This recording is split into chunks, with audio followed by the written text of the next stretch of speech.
I come back to this campus often, sometimes physically, other times in my mind's eye. In the curve of the bank that slopes from Newcomb Hall to Lee Chapel, I find something simple, essential. I see order and form, qualities of a world in which our acts have meaning.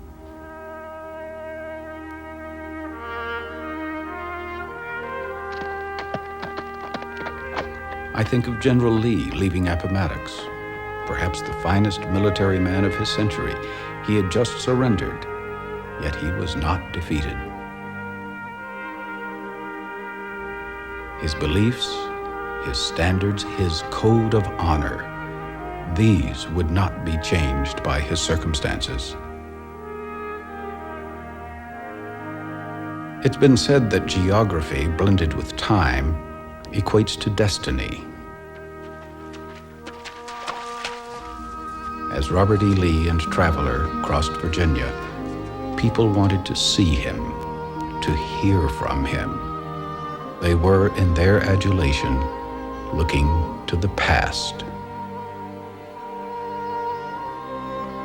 Yet, as Lee crossed the North River, his focus was the future.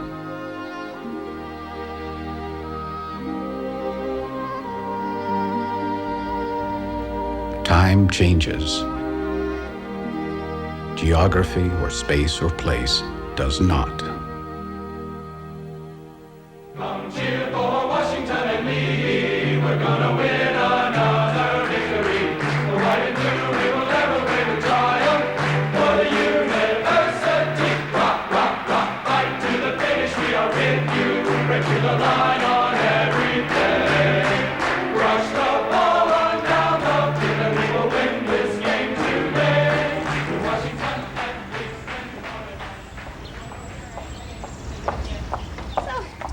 The next test grade was a B, you know. In ancient Athens, a ship called the Paralus, Athens' fastest ship, a great champion, had been kept on display over the centuries. And when one of the ship's boards wore out, it was replaced with a new one. So it was continually being rebuilt, keeping the frame, keeping to the theme. And Greek philosophers would debate, is this the same ship? Is this the ship that brought the news back to Athens, that brought news of the great victories? A university is very much like that ship. Every 4 years, new planks come and go. Faculty members come and go. Administrators come and go. But that spirit endures. Yes, we come on this Founders' Day to our founders. And that is the sense that Francis Pendleton Gaines would get across to the students. But because we believe they can teach us something. He'd talk about an oak tree and say the university is a living organism. The university isn't a machine, it's organic, and it changes. And you will find the true and the honest and the just.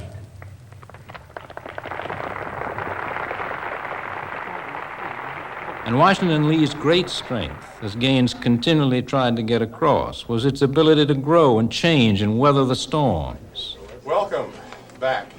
Not only to survive, but to meet the demands of each new era. Look to have survived the test pretty well. That's a remarkable sort of story. I'd like for the test to be challenging. How'd I do? As far as the honor system goes, it was very, very distressing at first for me to hand out a test and then walk out of the room. That was very unusual. I was not used to that. My colleagues sort of patted me on the back and said, it'll be all right. The test will come back. They won't look any different than they would have looked had you stayed in the room. And that turned out to be true. The key tradition, if you will, it's not really a tradition, it's a way of life, and that is honor and integrity. A person's word is taken as the truth. The community is built on trust. The meaning of honorable behavior has evolved over the years, and it's evolving all the time. It's always under scrutiny. The students are always questioning it. Students talk about it. What is a violation and what isn't? Is it an honors violation to use a false ID to buy beer? Is taking a road sign back to the fraternity house an honors violation or a prank? So the students are in a very regular, self-conscious way continuing to say, what is honorable behavior? What is a community of trust? What do we do that keeps this trust, and what do we do that tears it down? And I think that's a great testimony to General Lee, because General Lee came in here and said, think about honorable behavior. And we've been thinking about honorable behavior ever since. You talk to alumni and they remember it with such warmth and strength. They say, for 4 years of my life, I lived in a community that came close to approximating an ideal of what a community is really like. Honor and civility are certainly central to any community which is going to really permit human beings to become human and to have honest and fruitful and enriching relationships with each other. Trust and friendship are just cornerstones of our lives.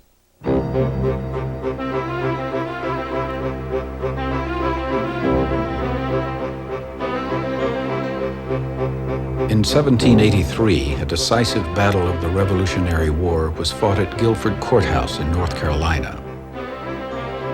The Liberty Hall Volunteers, drawn from this school, fought at that battle. It's been noted that there were enough trustees at the Battle of Guilford Courthouse to hold a trustees meeting.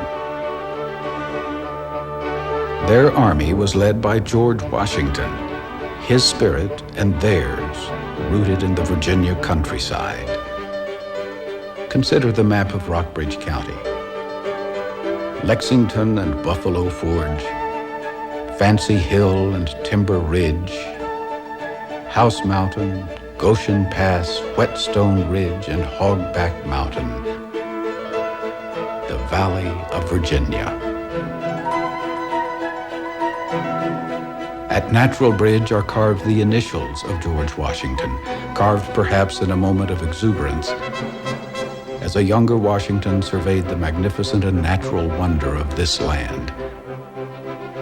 George Washington was to make an historic gift to this school, a tiny school then, since grown to a university.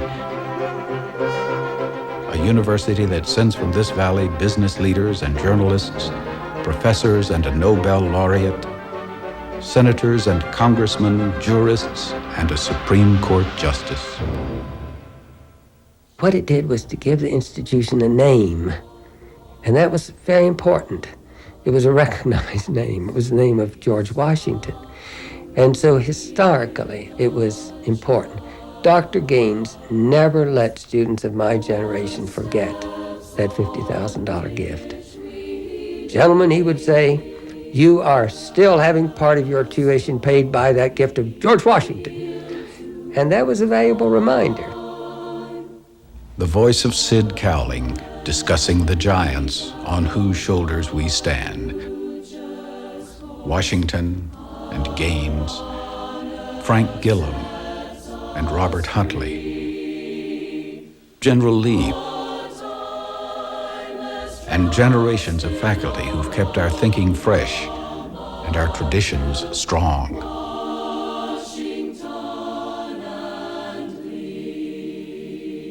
When you join this community, you will not be a stranger in our midst.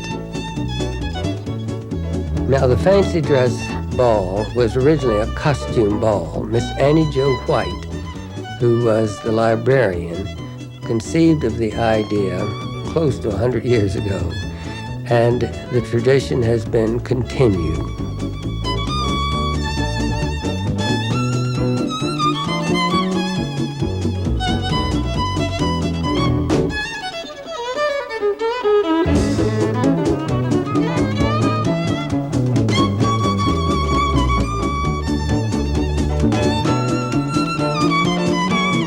It does suggest something about the flavor of Washington and Lee and its particular character.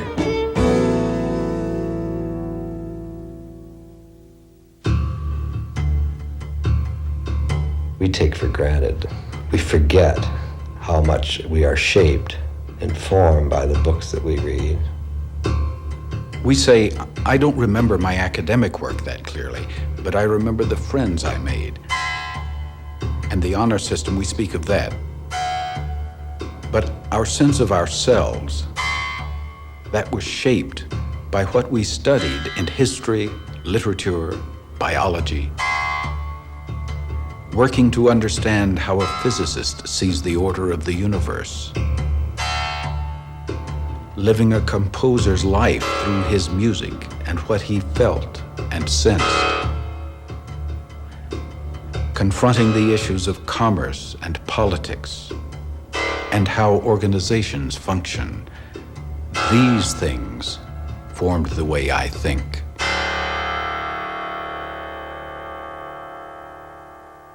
Where is Washington and Lee going?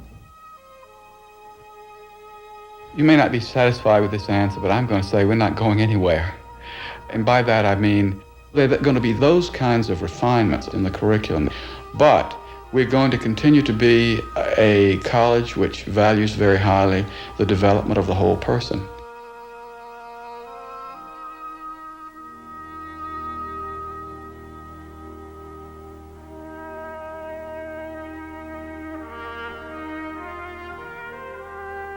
So much has changed since Washington surveyed this valley, since Lee crossed the Blue Ridge. Yet the walls of Liberty Hall stand. The mission of preparing students for a society which needs their skills and intelligence is more crucial than ever before. The information in the classroom changes. The values of the community are constant. Dr. James Graham Leyburn called it the Washington and Lee ideal, and he wrote, "Who can say what has gone into the creation of this place that makes us love it? It's compounded of the beauty of the campus under snow on a moonlit night, of sunset behind House Mountain, of the honor system, of great teachers and their courses, of long hours in the library boning up for exams, of fancy dress, of victories on Wilson Field, of going down the road, and pride in our academic vigor."